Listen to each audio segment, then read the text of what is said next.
제가 이걸 읽기가 좀 그렇습니다. 이건 좀 줌을 좀 해주시겠어요? 전광훈 목사와 홍준표 대구실장이 거센 설전을 벌이고 있습니다. 네, 목회자가 욕설을 이런 얘기를 지금 하고 있는데 전광훈 목사의 얘기 같이 좀 들어보고 오겠습니다.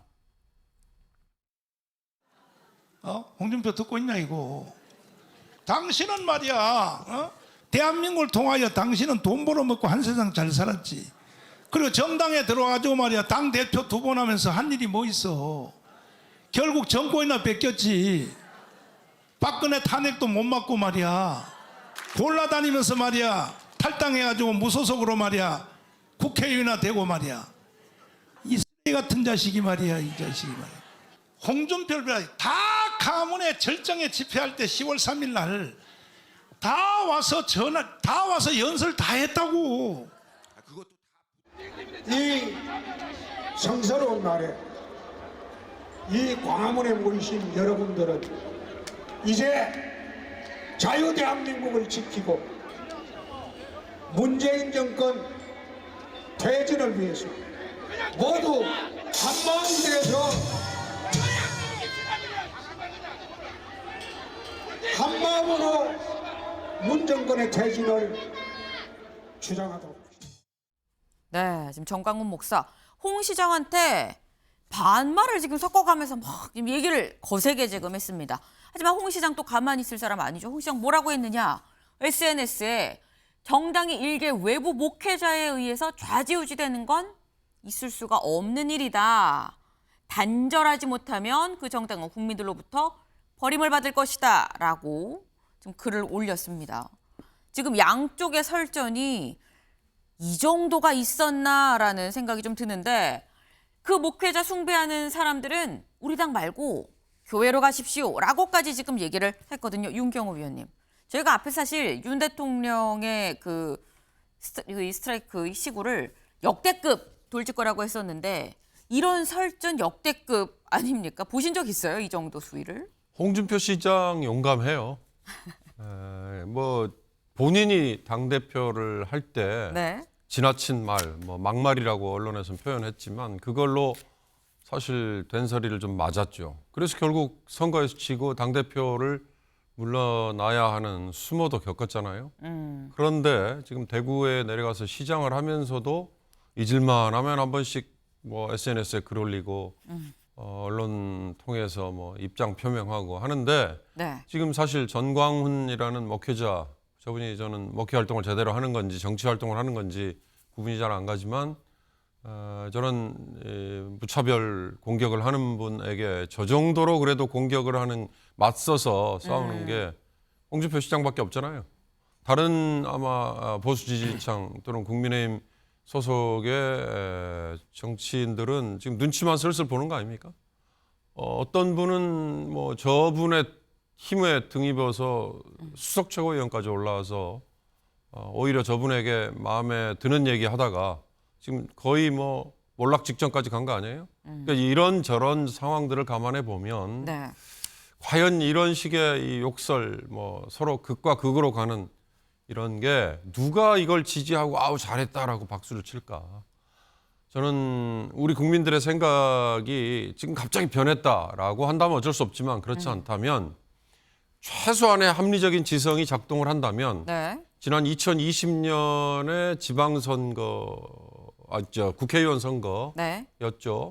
2020년 국회의원 선거 때 황교안 대표, 나경원 원내대표 그들이 흔히 말하는 극우를 표방하는 세력들에게 손을 잡기 위해서 달려갔다가 실제 선거에서는 별로 재미를 못 본 그걸 저는 냉정하게 좀 되새겨 볼 필요가 있을 것 같다. 왜? 정당이라는 거는 합법적인 테두리 안에 들어와서 상대를 존중하는 뭐 최소한의 지킬 예의 뭐 이런 것들이 작동하는 정치 체제잖아요. 네. 그런 거를 박차고 저런 유튜브 뭐 그다음에 저런 욕설 뭐 이런 거에 박수를 보내는 그들이 그 정당의 지지 세력이라 지지는 할 수 있어요. 그러나 그 정당의 구성원이다. 그러면 과연 그게 중도 확장과 연결이 되는 걸까? 굉장히 부정적으로 보여요. 그런 점에서 저는 이 정광훈이라는 저분이 하는 얘기를 사실은 기성 언론이 레거시 미디어라고 얘기되는 곳에서 아예 다루지도 저는 말아야 된다. 그런 생각입니다. 네. 홍석준 의원님. 네. 근데 지금 보면은 일각에선 이런 얘기를 합니다. 민주당이 강성 지지층이 뭐 개딸로 불리는 강성 지지층이 뭐 문제다, 단절을 해야 된다라는 얘기가 나오는 것처럼 국민의힘에서는 여권에서는 정광훈 목사랑 아까 잠깐 나왔죠. 단절해야 되는 거 아니냐. 홍 시장은 또 그렇게 얘기를 하거든요. 그럼 어떻게 보십니까? 이런 시각에 대해서. 예, 정당의 강성 지지층은 어떻게 보면 좀 이율 좀 배반적인 어떤 그런 어떤 속성이 있는데 사실 네. 당이 어렵고 할 때는 당을 지켜주고 하기 때문에 참 고마운 존재이기도 하죠. 그런데 너무 또 강성 지지층의 민주당 같은 경우는 뭐 속칭 뭐 개딸이라고 하는 그런 부류가 해당되어 있고 뭐 또 저희들 같은 경우는 뭐 정광훈 목사가 또 대표직을 할 수가 있는데 네. 여기에 너무 또 휘둘리다 보면은 국민의 어떤 중립적인 어떤 성향 중도층을 잃어버릴 수 있는 그런 우를 범할 수가 있기 때문에 상당히 좀 이율 배반적인 속성을 갖고 있는데 지금 홍준표 지금 뭐 대표 설전도 보면은 정광훈 목사님이 상당히 좀 또 흥분하셔가지고 좀 객관적으로 좀 약간 틀린 말도 내년 공천 주지 막 하는데 지금 국회의원이 아니죠. 그렇기 때문에 조금 흥분을 좀 하신 것 같은데 어쨌든 정당은 특히 이제 저희 당 같은 경우도 이런 어떤 그 정책 결정을 하고 할 때 네. 강성 지지층에 흔들리지 않도록 어떤 그 정책 수립의 어떤 방향 기준을 당연히 지금 현재 정하고 있고 최근에 김재원 최고가 한 어떤 그런 어떤 멘트에 대해서도 당에서도 상당히 우려와 좀 경고를 지금 하고 있는 그런 좀 상황입니다. 앞으로도 역시 좀 그런 방향으로 특히 이제 당이 나아갈 것으로 좀 생각은 듭니다.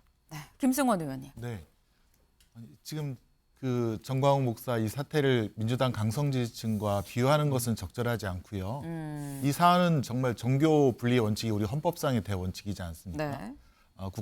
국가는 중립적인 입장에서 이제 특정 종교 정파에 치우치지 말아야 하고 마찬가지로 종교도 특정 정파에 이렇게 개입해서는 안 되며 특히 이제 그 당내 경선에 있어서 개입하는 것은 더욱더 네. 자제를 해야겠죠. 근데 김재원 최고위원께서 정광훈 목사 앞에서 제가 볼 때는 실수라고 보여지는데 네. 그런 실언을 한 것은 그만큼 첫 번째는 신세를 졌거나 두 번째는 압박을 받고 있거나 5.18 정신을 헌법 전문에 안 넣겠다는 거 아니겠습니까?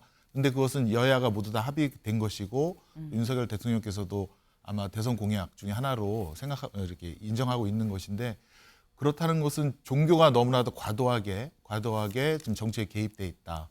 그리고 홍준표 시장님께서도 그런 그 우리 윤경호 위원님 말씀처럼 자꾸 이게 보도가 되거나 언론에 타지 않도록 그냥 국민의힘 당을 위해서 조언을 하시면 되지 네. 정광훈 목사랑 1대1로 싸울 것은 아니다. 그것은 오히려 이런 안 좋은 사례를 계속 확장될 면이 있다. 이런 점을 좀 말씀드리고 싶습니다. 네. 지금 민주당의 강성 지지층과 정광훈 목사 사례는 좀 다른 얘기다라는 점을 좀 말씀을 하셨습니다. 다음 기사를 좀 보고 얘기를 이어가 보도록 하겠습니다. 네. 여도야도 싫다. 무당층이 18%에서 29%까지 급증했습니다. 총선에 빈 공간이 커지고 있다라는 얘기인 건데요. 여기 같이 볼까요? 늘어나는 무당층. 네. 빨간색은 국민의힘 지지, 파란색은 더불어민주당 지지, 사이에 살짝 노란색은 정의당, 그리고 끝에 이 약간 회색, 진한 회색으로 보이는 거는 지금 무당층입니다. 근데 뭐 다른 건 다 차치하고라도 이 거대 양당이라고 지금 얘기를 하죠. 여당과 제1야당 보면은 30%대에서 크게 벗어나지 못하고 있습니다. 30%대 초반. 그런데 무당층의 비율이 21%에서 18, 27 점점 커지더니 끝에 지금 여기 볼까요? 지금 3월 5주 차에는 29%까지 커졌습니다. 사실상 이 3등분이 된 그런 상황인 거죠. 야, 무당층이 고루 지금 3등분이 돼 있는 이런 상황. 그래서 이런 부분은 근데 이렇게 되면은 김광삼 변호사님, 이건 결국 제3지대 얘기가 나올 수밖에 없어요. 정치 혐오가 결국 제3지대를 탄생시키는 거 아니냐라는 얘기가 나옵니다.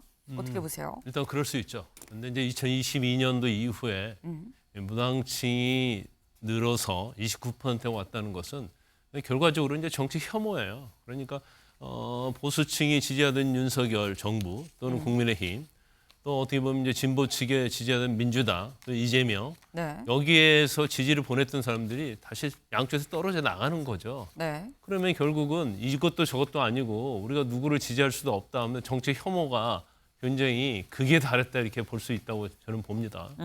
그럼 이 정치 혐오가 이렇게 극에 달한 29%가 그럼 민주당이나 아니면 국민의힘을 가지 않고 다른 데로 갈 수 있느냐. 그래서 우리가 이제 제3지대 얘기를 선거 때마다 이 얘기가 나오는 거예요. 네. 그런데 사실은 제3지대가 성공한 사례가 거의 없죠.